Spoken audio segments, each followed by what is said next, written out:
Bienvenue à cette émission de spiritualité. L'important n'est pas de bien commencer, mais de bien finir. Saint-Augustin. Il donnait l'exemple de Judas, qui a bien commencé, qui a mal fini. Au contraire de Paul, qui a mal commencé et qui a bien fini. L'important n'est pas de bien commencer, mais de bien finir. On a l'exemple encore de ce qu'on appelle le bon larron.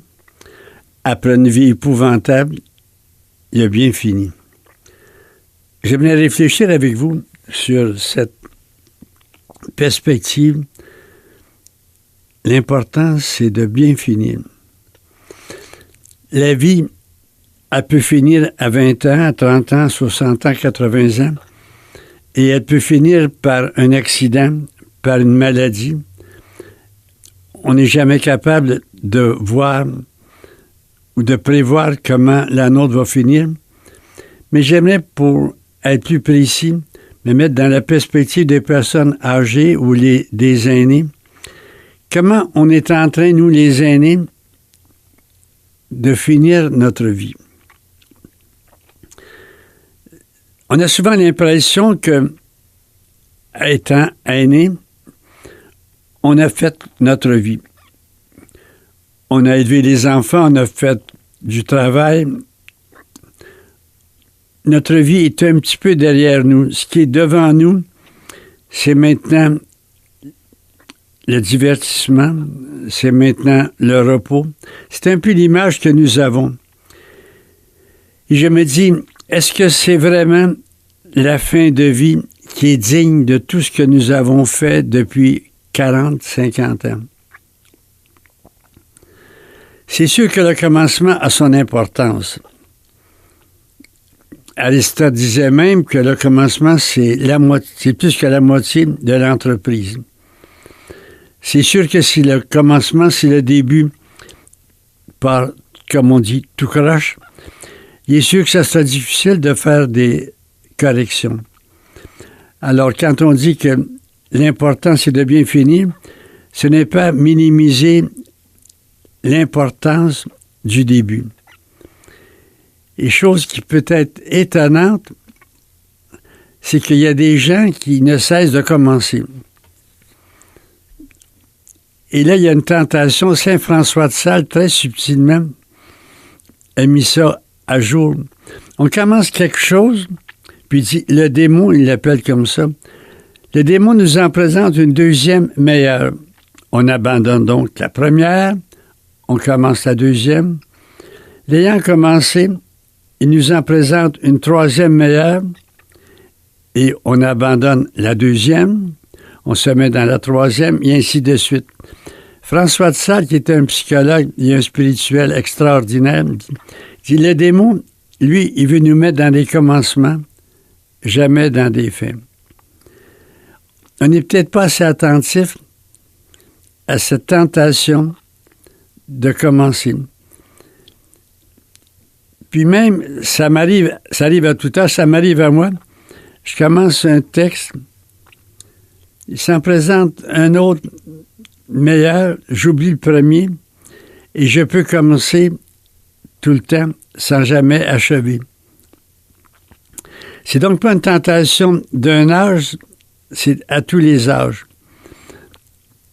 On regarde pour l'achat de quelque chose, on en voit un autre quelque chose de meilleur, on va au deuxième, et on revient finalement chez soi les mains vides.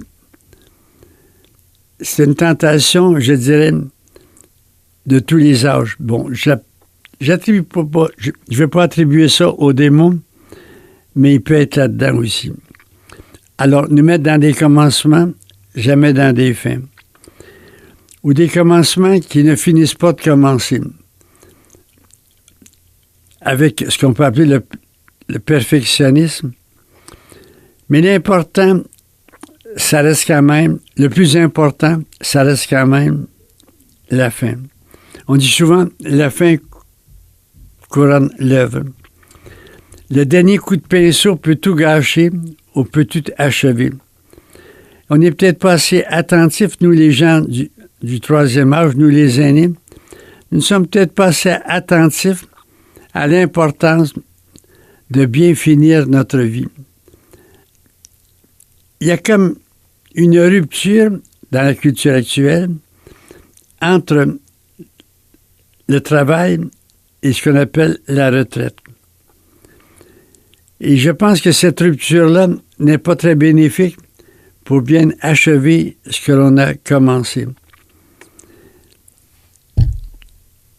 Quand on a fait un travail pendant 30 ans, 35 ans, et que là, on se met en mode de retraite, c'est comme une toute autre vie qui commençait. Je me dis, ma vie professionnelle, elle achève de quelle manière? Par une rupture radicale. Bien, il y en a qui peuvent prendre des retraites progressives, mais c'est quand même un peu plus rare. Est-ce que ma vie professionnelle est achevée? Ma vie de travail, est-ce qu'elle est achevée?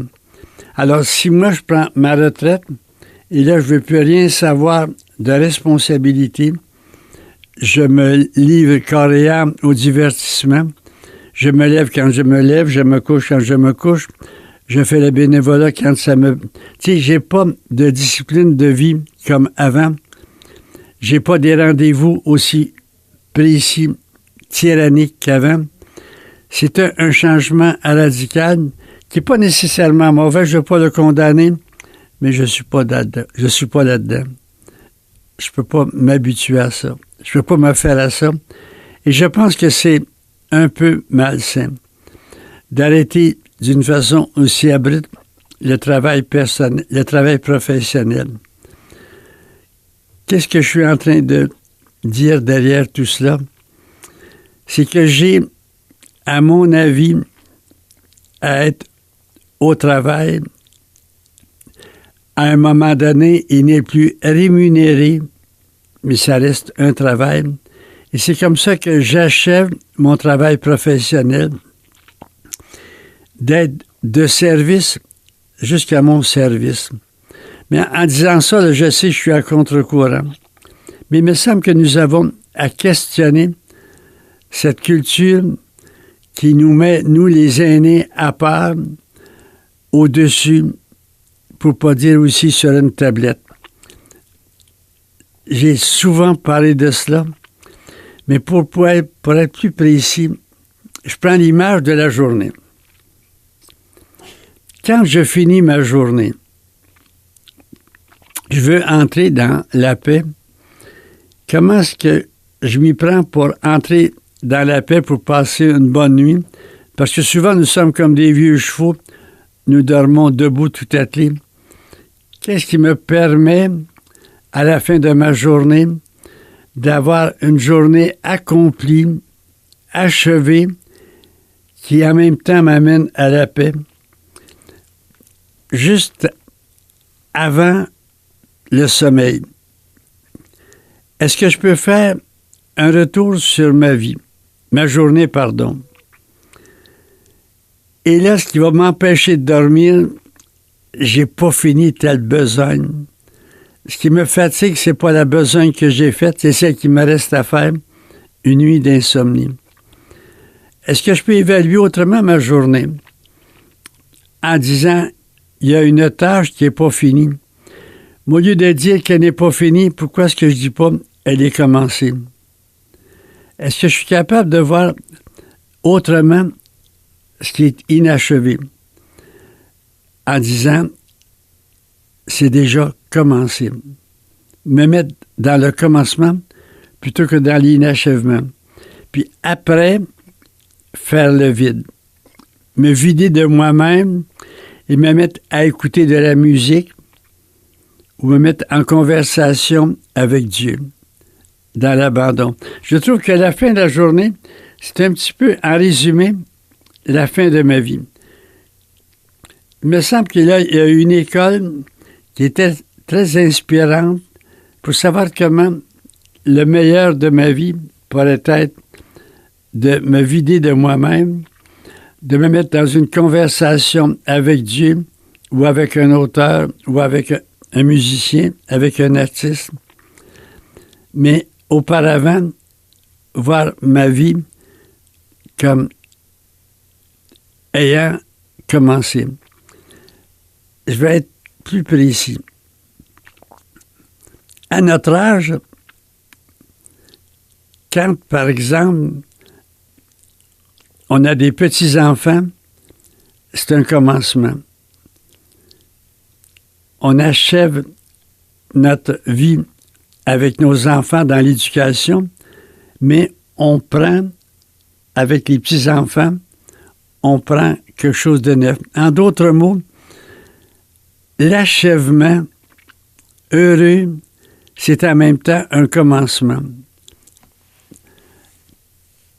Quand je regarde ma journée, je vois deux choses, des choses qui sont inachevées, il y en a d'autres qui sont achevées, et celles qui sont inachevées, je les vois comme des commencements.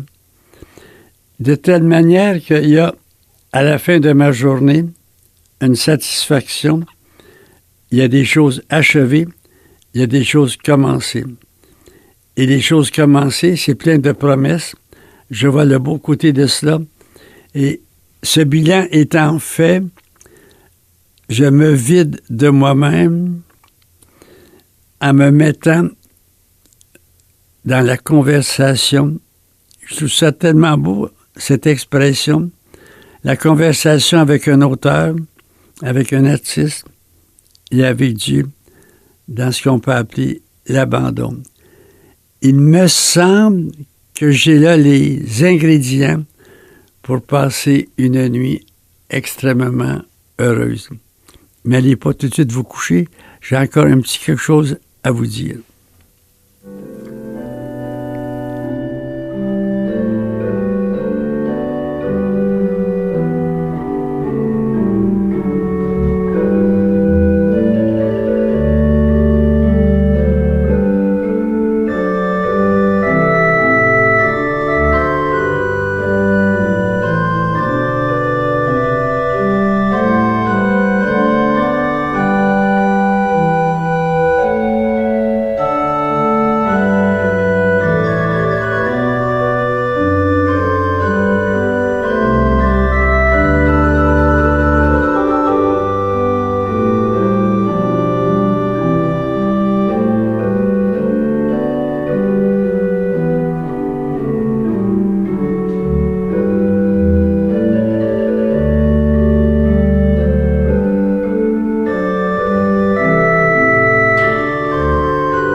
L'important n'est pas de bien commencer, c'est de bien finir.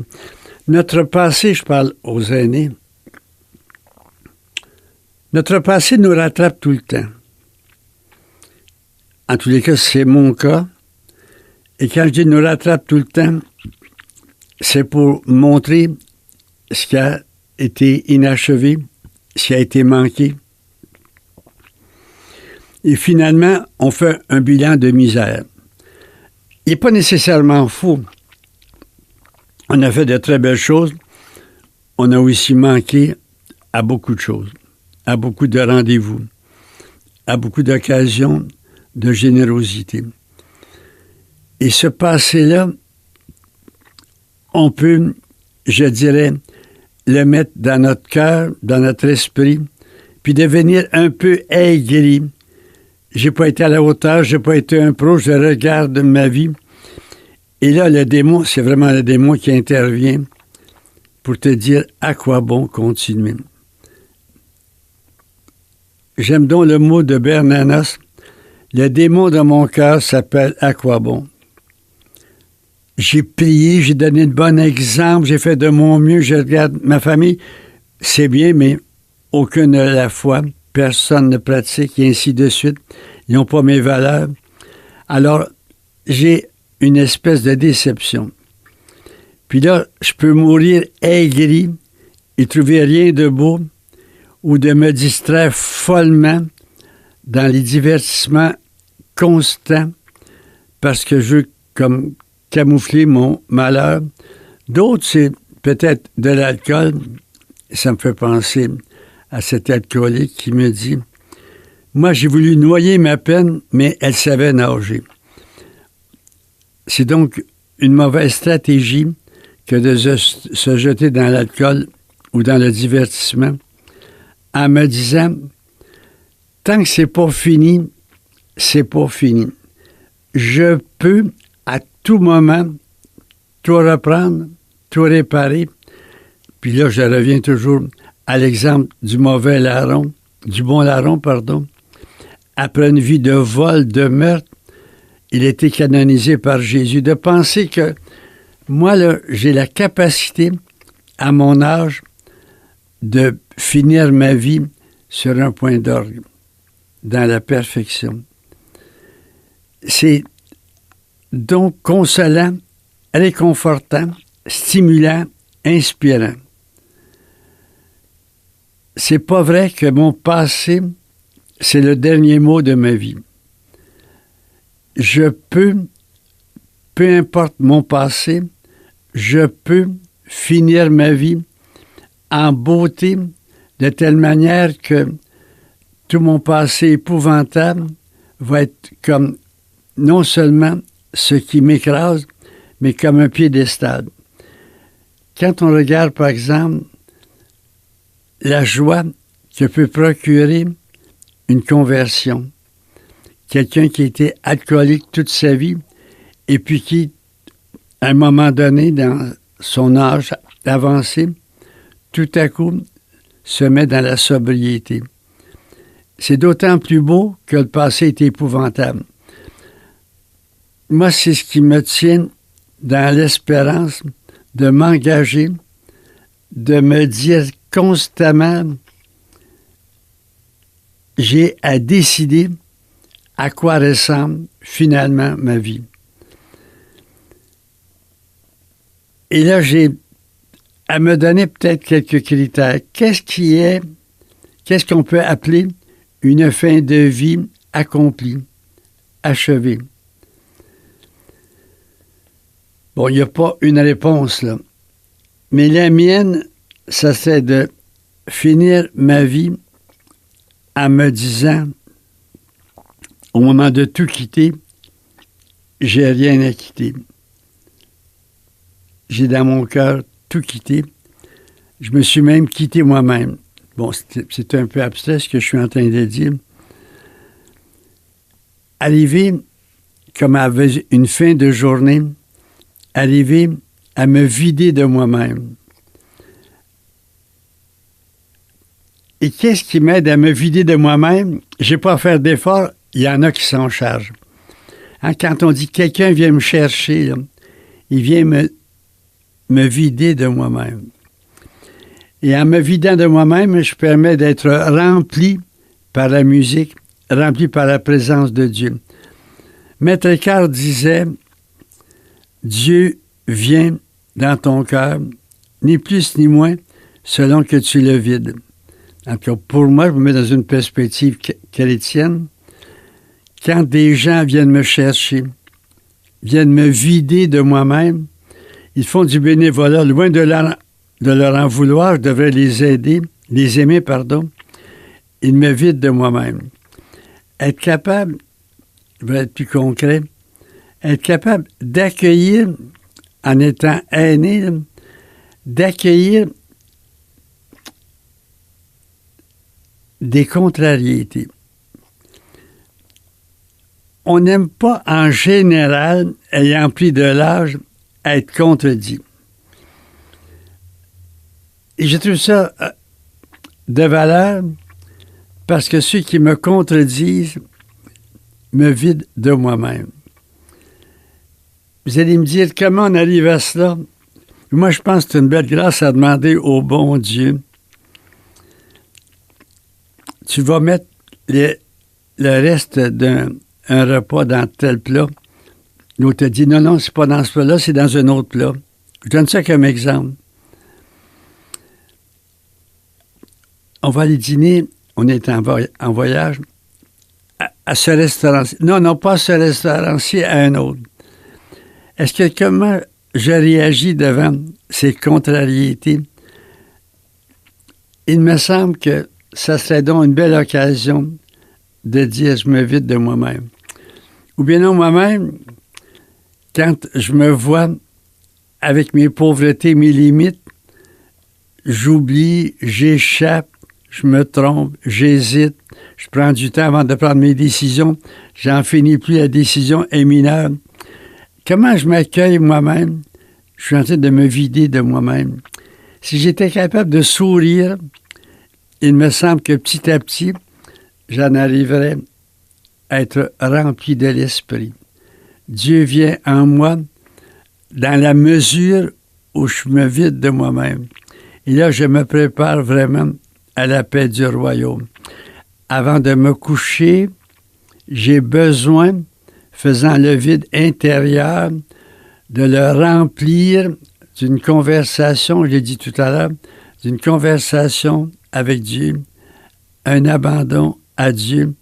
Il me semble que c'est une pratique extraordinaire pour que, au dernier soir de ma vie, j'ai tout quitté, je me suis quitté moi-même. Il me semble que c'est ça, réussir sa vie. Mais il y a une étape qui me prépare, c'est d'accueillir les événements, les gens, avec douceur, patience et humilité. Pour moi, là, la patience, la douceur puis l'humilité, c'est le trépied de l'achèvement heureux de ma vie. Douceur, patience, humilité. La douceur, ce n'est pas d'être mièvre, insignifiant. C'est la béatitude, heureux les doux. Des gens qui sont capables d'accueillir, sans se révolter, les événements, d'accueillir en douceur des gens qui pourraient nous irriter et être patient avec soi-même, avec son corps, avec sa mémoire, être patient. En vieillissant, on peut être très dur. Moi, je vois des gens là, qui, en vieillissant, à cause de la maladie, parce qu'ils sont à la retraite, peu importe les raisons, deviennent aigris, des vrais porte-piques. C'est pas possible comment ils sont durs pour les autres. Ils portent des jugements, des condamnations. Il n'y a rien de beau dans la vie. C'est jamais bon dans le menu. D'autres accueillent tout avec un sourire. Et ça, c'est donc quelque chose, moi, qui me bouleverse tout le temps, de voir comment il y a une façon de faire tout à fait opposée chez des gens qui finissent leur vie dans la douceur, dans la tendresse, et d'autres le finissent dans l'aigreur et la patience. Quand on est âgé, on peut être très, très patient ou on peut être d'une impatience incroyable. Le taxi a failli te faire retarder, tu enrages, tu as de la difficulté à t'habiller, ça te met dans tous les états. Être patient avec son corps, patient avec sa marche, patient avant de comprendre. Et l'humilité. C'est pour moi là un peu le summum de connaître les belles choses en soi, en nous-mêmes, mais ne venant pas de nous-mêmes, puis ne s'arrêtant pas à nous-mêmes. J'aimerais donc finir ma vie dans la douceur, dans la tendresse, dans l'accueil. Oublieux de moi-même. Et mon Dieu, j'insiste donc, on peut être détaché d'un chat, d'un animal domestique, de sa maison, mais on est attaché à ses idées, attaché à sa volonté, attaché à soi. Et c'est pour moi le pire esclavage. Bien finir la vie. Finir la vie en ouvrant les mains. Quand on naît, on a les poings fermés. À la fin, on ouvre les mains. L'abandon. Remettre sa vie. Mais la remettre volontairement. Regardez comment c'est beau ce petit détail. Jésus incline la tête et remet l'esprit. C'est pas comme ça que ça se passe normalement. Normalement, on meurt et la tête tombe. C'est dire comment, jusqu'à la fin, Jésus était maître de sa vie. J'aimerais ça, être maître de ma vie, mais là, je touche un point extrêmement sensible, l'aide médicale à mourir. On veut avoir le contrôle de sa vie, de son corps, mourir dans la dignité, en décidant du moment où l'on va mourir. Bon, je ne veux pas commencer des réflexions là-dessus, mais il me semble qu'il y a une autre manière, accueillir ma maladie, mes impuissances, les accueillir pleinement. Ça, c'est un autre choix d'être maître, puis en même temps dans l'abandon. Là, vous venez de ne pas comprendre, puis vous faites bien parce que c'est une contradiction. Dans l'abandon, je suis capable, étant impuissant, n'ayant plus de contrôle sur mon corps, être capable de dire oui à ce manque de contrôle. L'humilité. Il me semble que j'ai le contrôle de ma vie jusqu'à la fin. Je n'ai pas le contrôle de mon corps. Mais j'accepte de ne pas avoir le contrôle. Je dis oui à ce manque de puissance, de maîtrise sur mon corps. Et à ce moment-là, je peux dire jusqu'à la fin de ma vie, je m'abandonne vide de moi-même. Prenons un petit moment pour reprendre tout ça parce que c'est peut-être pas dans la culture actuelle. Vous voulez bien?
l'important n'est pas de bien commencer, de bien finir. Et pour moi,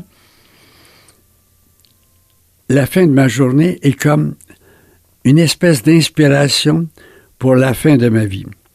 Alors, j'ai peut-être eu une journée épouvantable. Il n'y a rien qui a bien marché. Sur tous les fronts, ça a été pénible. Ma vie, ma journée est complètement gâchée. Comme à la fin de ma vie, je pourrais dire, j'ai gâché mon idéal, ma vie de couple, ma vie professionnelle. Alors, à la fin de ma journée, je me retrouve devant cette situation où tout est marché de travers. Qu'est-ce que le plus sage est de faire? C'est de dire, mais ma journée n'est pas finie. Il me reste encore 2 heures avant le sommeil. Je peux tout réparer ma journée. Je ne peux pas changer les événements comme tels, mais je peux les voir autrement. En disant ma journée a mal fonctionné, mais ça m'a appris des choses. Mais ça m'a vidé de moi-même. Mais je regarde ces événements pénibles, durs, frustrants. Je les regarde comme des tests qui me rendent fort. On dit souvent, ce qui ne tue pas rend plus fort.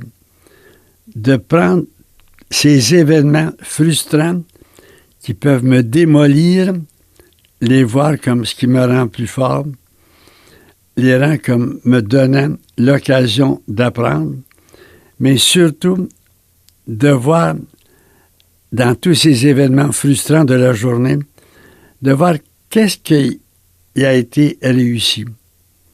C'est pas possible qu'il n'y ait pas eu, à un moment donné, une minute d'accomplissement, une minute positive.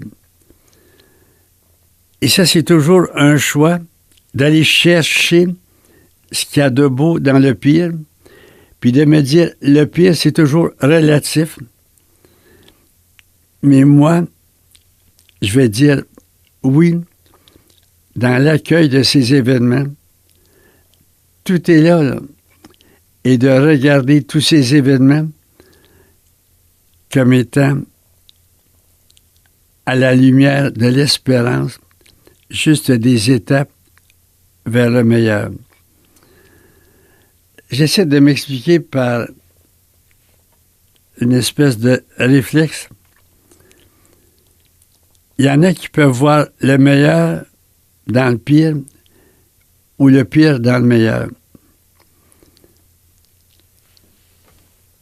Quand je vois ma journée tout croche, je me dis, mettons que je vois tout cela dans 15 ans passés.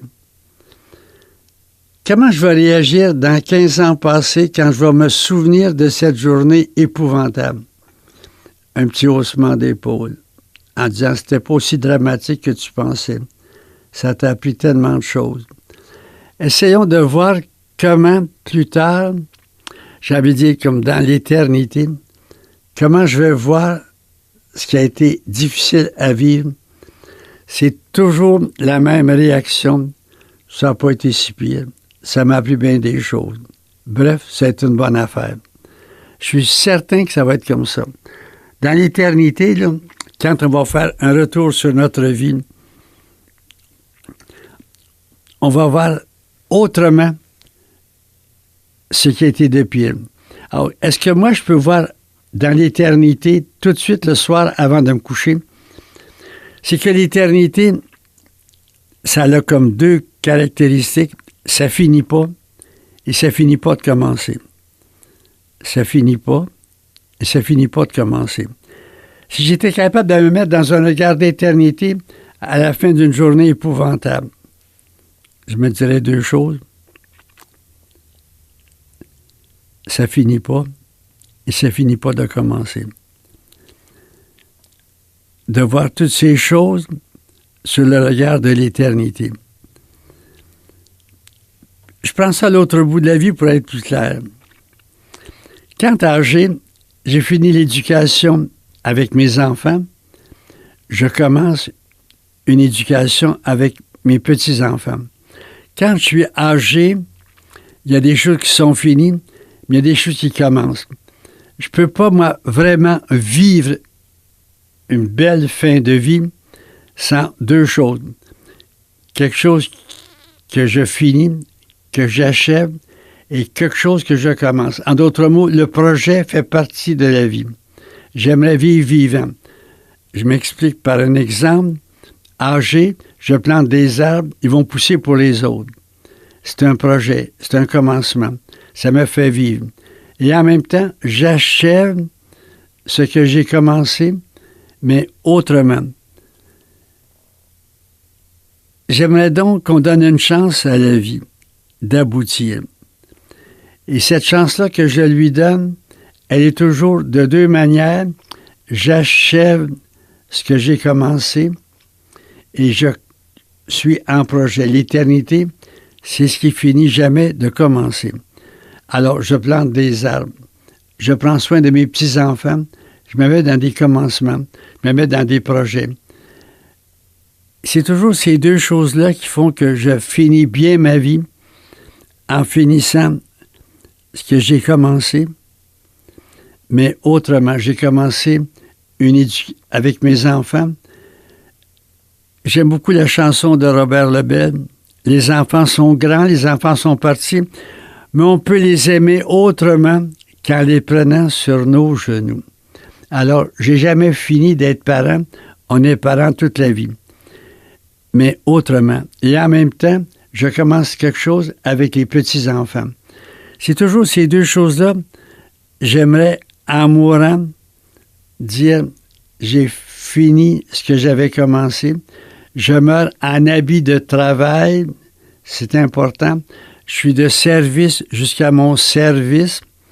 Et en même temps, je commence des choses. Ça me fait penser à mon père. J'avais 60 ans. Je vais voir mon père. Et je lui parle qu'on va déménager les installations, enfin, la communauté, elle était dans des maisons mobiles à Nicolette. On va maintenant se bâtir quelque chose à Victoriaville au coût de 450 000 $. Mon père me dit, à ton âge, on ne commence pas des chantiers pareils. Puis là, il m'a bougonné pendant une demi-heure. Je n'ai pas dit un mot. Et à la fin, mon père me donne 300 $ en me disant, ils ne diront pas que ton père ne t'a pas aidé. Ça, c'est mon père tout craché. Commencer des projets âgés, en sachant que d'autres vont en bénéficier. Et le plus bel exemple, comme je viens de le donner, planter des arbres qui vont pousser pour d'autres. Ma vie s'achève dans un commencement. J'achève dans la douceur, dans la patience et dans l'humilité ce que j'ai commencé. Et en même temps, je commence des choses qui vont être profitables pour d'autres. Je ne sais pas si je suis assez clair dans mon propos et que j'aimerais donc que nous puissions ne jamais nous décourager devant une journée épouvantable, devant une vie qui a été un peu ratée. J'aimerais donc qu'on puisse dire, je vais donner une chance à ma vie. Je suis capable, quel que soit l'état de la situation, quel que soit le passé, je peux finir en beauté. J'ai envie de donner, pour être plus clair, mon propre cas. Moi, j'étais un reneux, excusez l'expression. Un orgueilleux, puis pas à peu près. J'ai jamais accepté un échec. Pour moi, l'échec était seulement qu'une occasion de faire plus beau, de faire plus grand. Et j'étais un peu sur les bords, cynique, fataliste, non. Mais vous comprenez que j'ai été insupportable.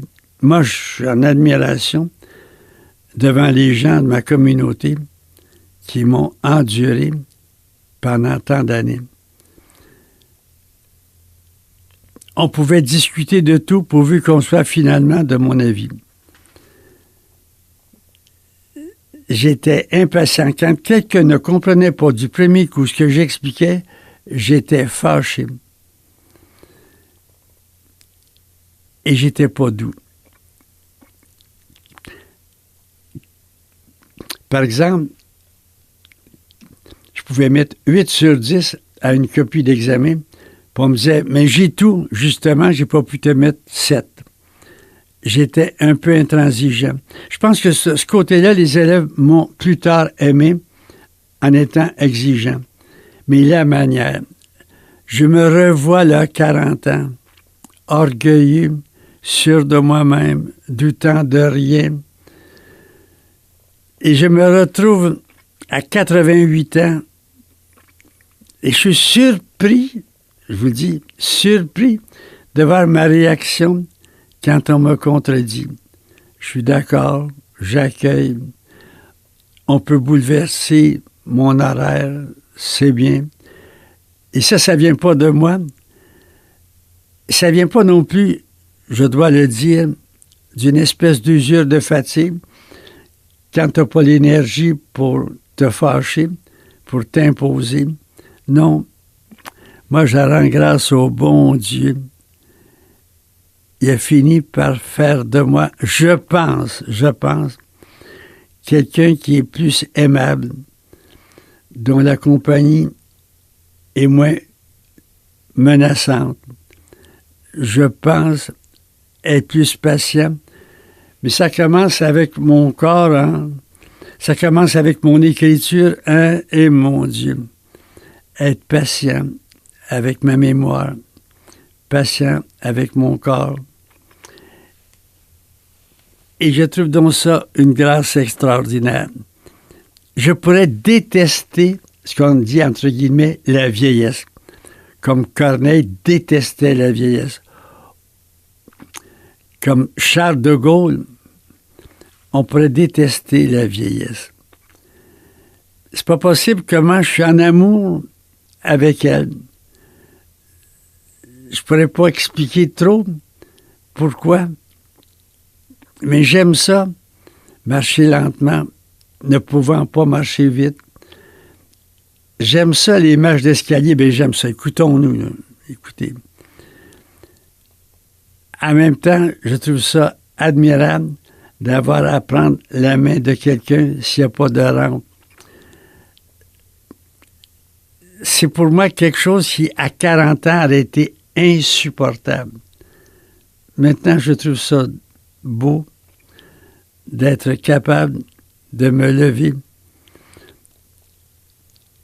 lentement, péniblement. Et j'ajoute ceci, me lever, non pas en oubliant les problèmes de la journée, mais en les repassant, mais me lever quand même. Je suis persuadé là, que je suis peut-être en train de me vanter. Alors, j'arrête là. Mais j'aimerais quand même faire pas ça, un clin d'œil à ceux qui connaissent une situation un peu semblable à moi. Et si le plus beau était là-dedans, si l'achèvement était là-dedans, si toute la vie dans ce moment de pauvreté, vidée de soi-même, si c'était le couronnement de la vie, qui sait?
J'aime beaucoup le psaume 90.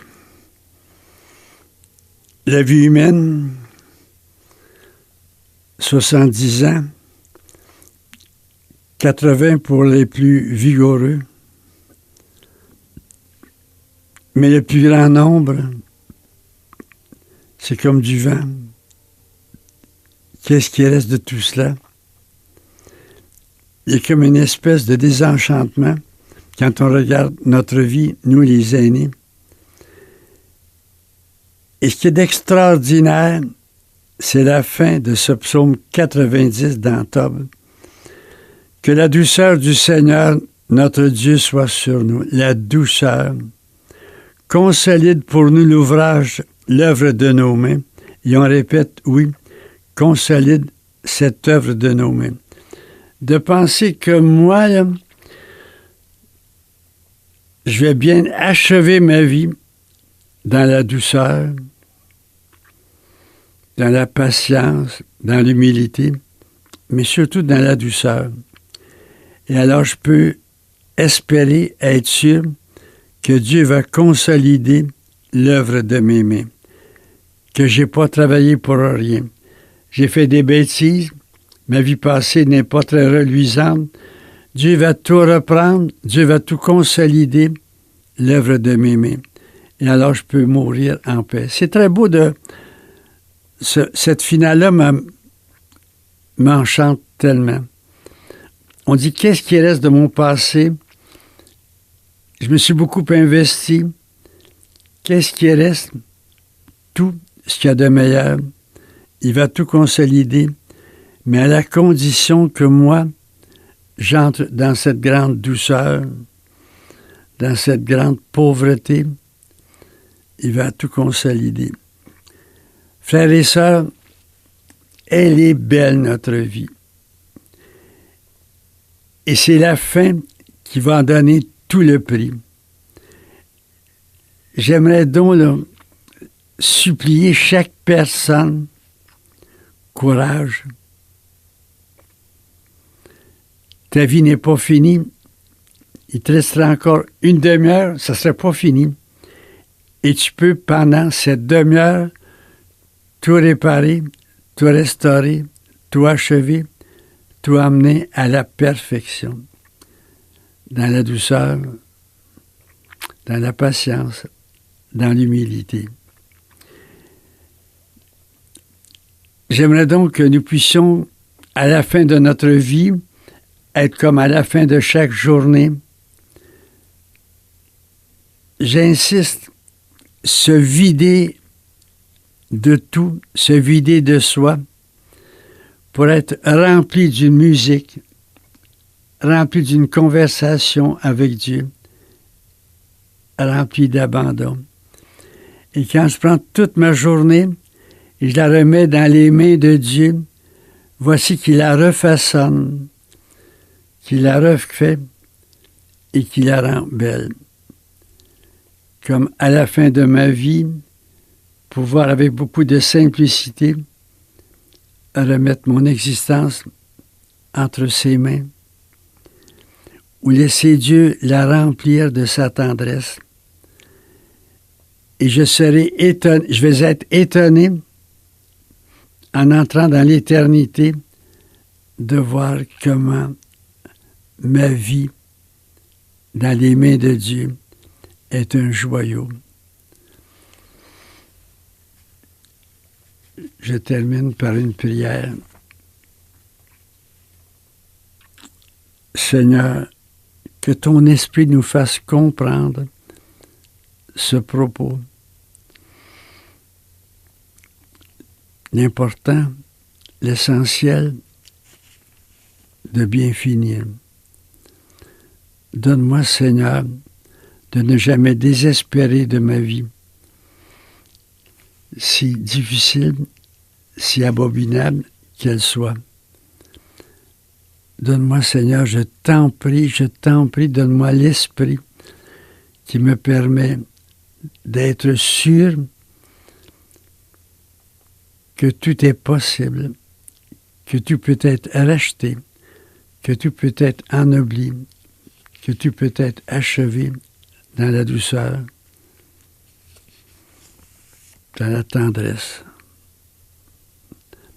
Et j'aimerais donc, Seigneur, passer de ce monde à l'éternité juste par un tout petit pas, puisque toute ma vie, à la fin de ma vie, dis-je, il y a de l'éternité qui a commencé en moi. Ce que je te demande, Esprit Saint, c'est pas pour moi-même. C'est pour laisser à mes enfants, mes petits-enfants, à mon milieu, laisser humblement une image d'une vie accomplie, d'une vie auquel il manque rien.